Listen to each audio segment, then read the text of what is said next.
And we are back once again with part 3 of this lengthy Toy Thursday video. And for you guys, it may be the matter of just switching over to the next video. For me, it's one whole day later because after part 2, I had to upload part 1 and 2 to get them off my phone to make some space. And then I went to eat dinner because it was really late. And long story short, yeah, it is one day later. And let's wrap this up. We left off at this big boy, this Monstar from Silverhawks. Really big action figure. I don't think he is the largest uh, action figure I have at this scale. Obviously, we don't count the big kaiju monsters from NECA, Pacific Rim, or some of those. I mean, some of those were not, they're not even like 1/12 scale, so we can't really count them. And, some of those Sentinels, uh, they were pretty big, 15-inch figures, but again, they're kind of a completely different scale all on their own. But as far as 1/12, 1/10 scale figures, this guy may be one of the largest I have seen. I know of one figure that is definitely larger. It's a General Slaughter from the Battletoads toy line. I don't have that guy. I actually pre-ordered him, but then due to financial reasons, I canceled my entire Battletoads pre-order. Um, but yeah, I know that guy is bigger. But other than that guy, other than General Slaughter, I don't know of another 1/12 figure or 1/10 figure that would be this size. Some of them come close. Some of them definitely heavier. This guy, despite being really big, he's actually not that heavy. He feels a little hollow, actually. Um, so anyway, enough about him. Let's move him off the table. That was not intended, but good timing anyway. Everything just fell over. So anyway, let's bring in the next guy. Also from Super 7, we have Slash from Ninja Turtles. Slash has always been uh, probably my favorite turtle. I know some people like Leonardo, some people like Michelangelo, even some people like Metalhead, but for me, it's Slash. It's always like ever since I came across a Slash action figure, which it wasn't even mine. It was my younger brother Peter's. He had the old Slash action figure from was it 89 or 90s, and ever since I came across that, I felt Slash as an action figure. I was just impressed by it. Like even back then, the amount of details on this turtle, and he just looks so different from the rest. Uh, with all that said, I originally was going to skip on this guy because I have a Slash made by NECA. He's a lot smaller. He's nowhere as cool as this one. Sorry, NECA. This one beat out yours. Sometimes NECA Ninja Turtle figures are better than Super 7, but not this time. Um, this one, I'm so impressed by it. It may be, you might see it again next week when we do top 10 toy of 2023. Um, it's big and bulky and just full of details. Every scale, every spikes and scutes and plates and wrinkles and the skin, everything on this guy. And he's come loaded. He's like absolutely loaded with accessories. Uh, and this guy's heavy. He's really dense. He's a big chunky turtle that if you chuck him across the room, and hit someone with it, it can do serious damage, especially with all the spikes on him.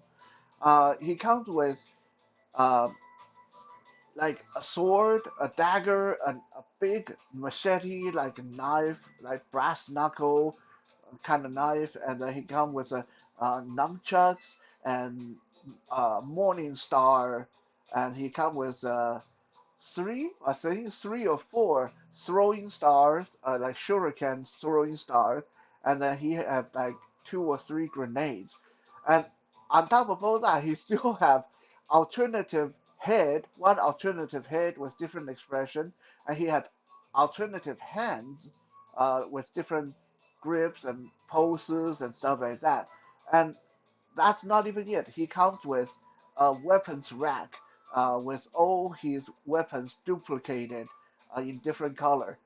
Now, I don't care about that stuff. Like the weapons rack, I understand Super 7 throw them in as a retro thing, like throw back to the old days because that's how they used to be in the old days. But now I just feel like it's a lot of plastic that should be saved, and we know if these figures can be cheaper and we get rid of those useless weapons rack, that would be cool. But regardless, like I said, I was going to skip on this guy because I have a version of him by NECA, but he went on sale for like $18. $18 for this guy. Like, come on. There's no way I would ever pass out of regular price is like 55, 60 bucks. Got him for 18. I was very, very happy.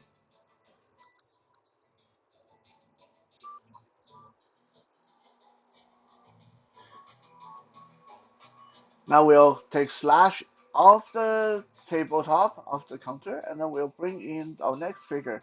We don't have a lot of them left, so we'll get through this, I promise. And this there's not going to be a part 4. We have another big boy here. This one's by McFarlane. It's a Sunken Citadel pirate, from the Aquaman movie. Like I said, I have not watched the movie. I don't know what the heck a Sunken Citadel pirate is, but the figure, the character design, it's just so cool that I got it. Especially this one, I believe usually go for 40 to 49 bucks, and it was on sale for 22. So $22 for a mega size figure, count me in. Uh, like for those of you who are interested, shop around. Don't buy this at full price. This one go on sale very, very often because I think the movie didn't do very good, and it's not an important character. So, and like stores don't want to hold on to something this big for a long time. So if this one, if you want to go shop around at Target or Walmart and stuff like that, you'll probably find this on sale at cheaper than $20. Uh, I bought it on Amazon, so the deal is not quite as good, but still, like 22 bucks or something like that for this guy, it's a great deal. He's a hulking fishman, like aquatic fish creature. I don't need to know what the character is. He's going to fit in with my weird monsters and stuff like that. No problem whatsoever. You need a sea creature. You need someone to fight. Well, maybe a sailor like Shipwreck here. He need a nemesis. He needs someone to terrorize him, and this will definitely terrorize him. Look at how big, how small. Like, let me hold the Shipwreck up this way. Like, Shipwreck is barely the size of the guy's arm.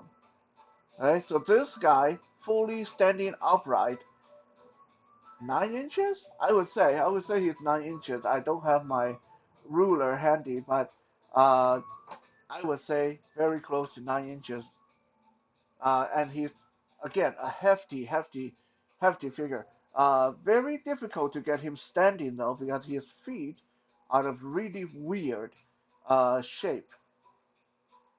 But just look at all the sculptural details, these fins on his back, these textures on his back, and just the whole twisted like monster design of this guy. It's just crazy. It's a crazy looking creature.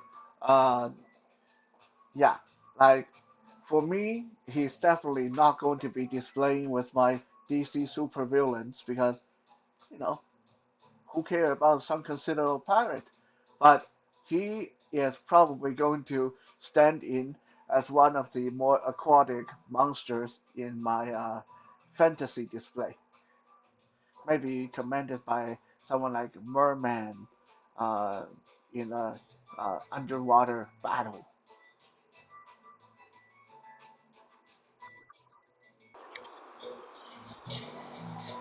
Last but not least, we have a pair of gargoyles from NECA. And as I mentioned, I've mentioned again, if you want bang for your buck at this price point, if you want to get the most out of your money for figures that you can pick up just walking into Walmart or your local supermarket, NECA is the way to go. This is the skinny gargoyle, aka Brooklyn. Um, to me, he's like the Gargoyle's equivalent of Raphael.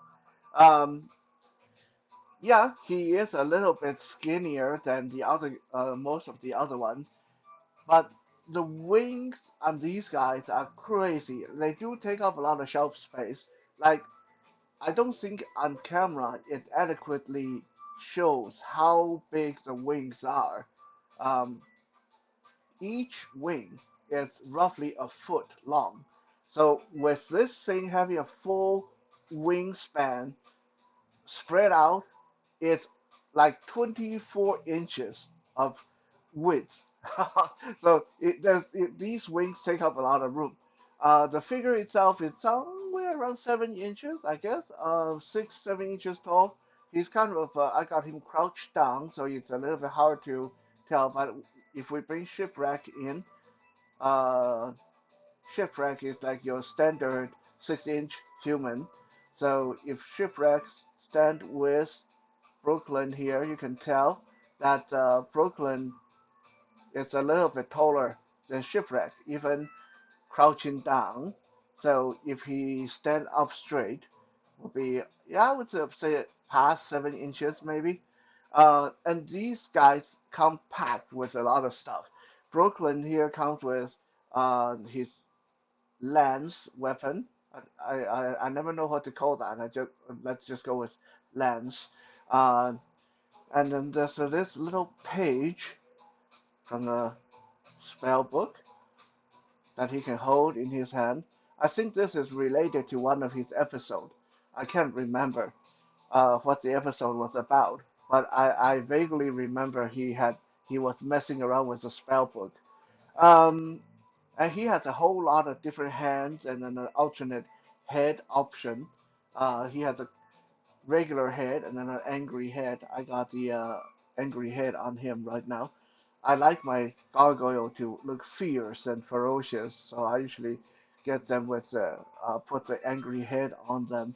And the details on these guys is amazing. The musculature, all the little leathery details on the wings, and every one of them, the wings look different. Like NECA didn't cheap out and say, okay, wings are wings. We just use the same wings for everybody. No, every wings are different, and like Brooklyn here, for example, the wings are kind of long and slender, and he has little claws on his wings. I think he's the only one that have claws on his wings.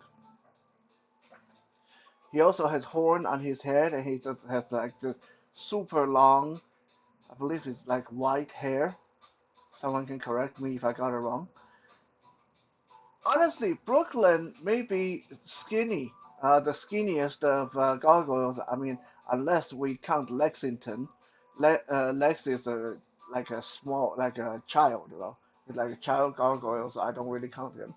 Um, Brooklyn is pretty unique looking.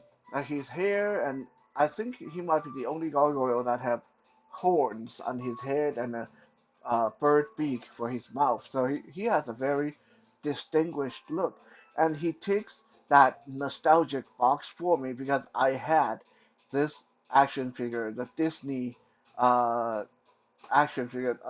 Who was it by? I think it was Kenner. Yeah, it might be Kenner. Or was it Playmates? I can't remember. I think it's Kenner.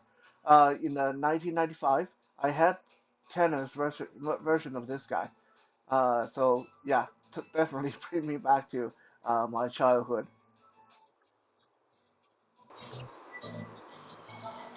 And here we have the last figure we're going to show. It's also a gargoyle. This one is Broadway, aka the Fat Gargoyle. It's like the Michelangelo gargoyle. And I also remember him from my childhood. I had this action figure by Kenner as well in the 90s, and I always liked him because, like I mentioned before, it is rare to come across like gargoyles that or action figures that portray fat characters, and this guy was one of the few ones that was like he's not just fat. He looked both fat and very strong, which is a like a positive body image thing. Maybe I'm just overthinking it, but look at him. This guy, I mean, would you say he's fat? Maybe, but to me, that's not really fat. Like he's like super muscular too. So definitely a very good balance. They didn't just make him like a lard ass gargoyle. He looked like he's a very capable warrior who enjoy his food a little bit too much maybe. And again with giant wings, I have the wings sort of draped down a little bit so they're not as big, but yeah, his wingspan is maybe I would say 18 inches. So it's a very sizable action figure, and with him being kind of a chunky guy, uh, he's a you're again you're getting a lot for your money, maybe even more in this case because in his case you get this giant axe mace weapon that you can pull apart. Actually, you can pull this apart and form two weapons rather than one. And you come with all the extra hands, two head options, and then he comes with a whole lot of food items like I think there's like a bag of popcorn and there's a drumstick or something like that. I can't remember all this stuff. I am not going to use any of those food items with him because on my display he's going to be in battle mode, so he's going to be posing with his weapon. But yeah, those food items will come in handy if for people who do toy photography and stuff like that, because they can be used with your other figures. Maybe that Blob action figure you have from Marvel Legend, maybe now Blob can be eating something on the shelf. So that's it, folks. These are all the action figures I brought back from California with me. You can imagine how exciting it was to unpack them, put them together, and put these videos together. I hope you guys had fun. Next week, next week we are going to look at my top 10 2023 action figures, and my list will be very different from most other people's list because we are not going to go by the same criteria as most other reviewers. So stay tuned, and maybe later today I'll get around to do a Fitness Friday video.